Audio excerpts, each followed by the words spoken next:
तर एक मोठी बातमी त्याआधी आलेली आहे। मुंबई, नवी मुंबई आणि ठाण्यातील सीएनजी पुरवठ्यावर मोठा परिणाम झालेला आहे। आरसीएफ कंपाऊंडमधील गेलच्या मुख्य गॅस पाईपलाईनमध्ये बिघाड झाल्यामुळे सीएनजी पुरवठा बंद झालाय।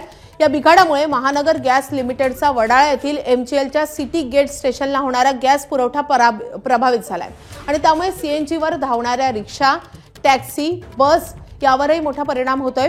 मात्र घरगुती पीएनजी ग्राहकांना सुरळीत गॅस पुरवठा सुरू राहणार असल्याचं महानगर गॅस लिमिटेड कंपनीकडून स्पष्ट करण्यात आलंय।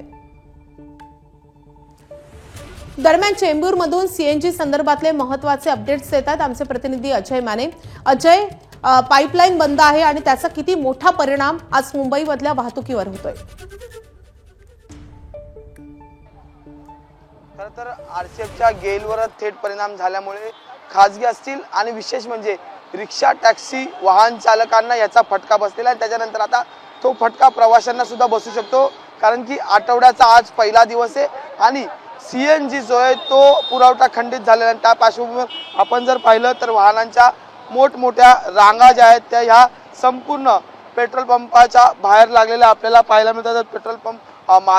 पेट्रोल पंपच्या इथे जे बोर्ड लागलेले आहे तिथे सुद्धा लिहिलेलं आहे की सीएनजी बंद। त्यामुळे काल पासून हा संपूर्ण पुरवठा खंडित झाल्यानंतर आता पेट्रोल पंपाच्या बाहेर मोठ्या प्रमाणात रांगा, मग त्या खासगी वाहनं असू किंवा मग रिक्षा, टॅक्सी असतील, या सगळ्यांच्या रांगा ज्या आहेत या ठिकाणी लागलेल्या। त्यामुळे नेमका हा पुरवठा कधी सुरू होईल हा एक महत्त्वाचा मुद्दा आहे। पण आज आठवड्याचा पहिला दिवस आहे, सोमवार, आणि त्या पार्श्वभूमीवर जर पाहिलं तर आता काही वेळातच सगळेच जे ते कामासाठी बाहेर पडतील। शाळकरी मुलं जी ती या ठिकाणी आपल्याला उभी असलेली पाहायला मिळतात। रिक्षासाठी पण जर सीएनजीचा पुरवठा नाही त्यामुळे यंदा रस्त्यावर जे आहे त्या रिक्षा आणि टॅक्सी सुद्धा थांबत नाहीयेत, कारण की गाडी तिथपर्यंत पोहोचेल का हा सुद्धा प्रश्न आहे। त्यामुळे आता शाळकरी मुलांचे हाल होऊ लागलेले आहेत। काही वेळानंतर सगळे कर्मचारी जे आहेत ते कामासाठी निघताना पाहायला मिळतील। अनेक रिक्षा, टॅक्सीवाले आणि पेट्रोल पंपवाले सुद्धा या ठिकाणी।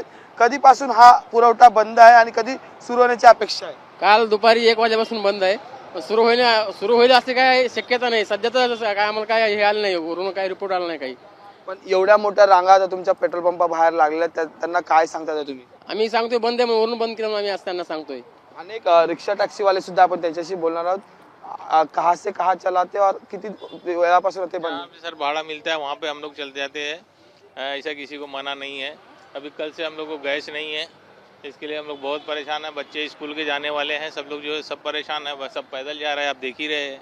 आपण जर पाहिलं तर त्यांनी सुद्धा म्हटलेलं आहे की आता शाळकरी मुलांना सुद्धा सोडता येत नाही, कारण की सीएनजी नाहीये। आणखी लोक काही वेळात कर्मचारी सकाळी शाळेतल्या मुलांना सोडून आलो, पण आता मला दुपारच्या टायमिंगला मला आता कसं सोडायचं हा प्रश्न पडला गॅस नसल्यामुळे। आपण जर पाहिलं तर सकाळच्या सत्रातल्या शाळेतल्या काही मुलांना सोडलेल्या या रिक्षावाल्यांनी, अनेक शाळकरी पालक शाळकरी मुलांना रिक्षा, टॅक्सीनी सोडलं जातं। पण आता दुपारच्या सत्रात सुद्धा शाळकरी मुलांचा प्रश्न आणि त्या झाल्यामुळे शाळकरी मुलं। एबीपी माझा, उघडा डोळे बघा नीट।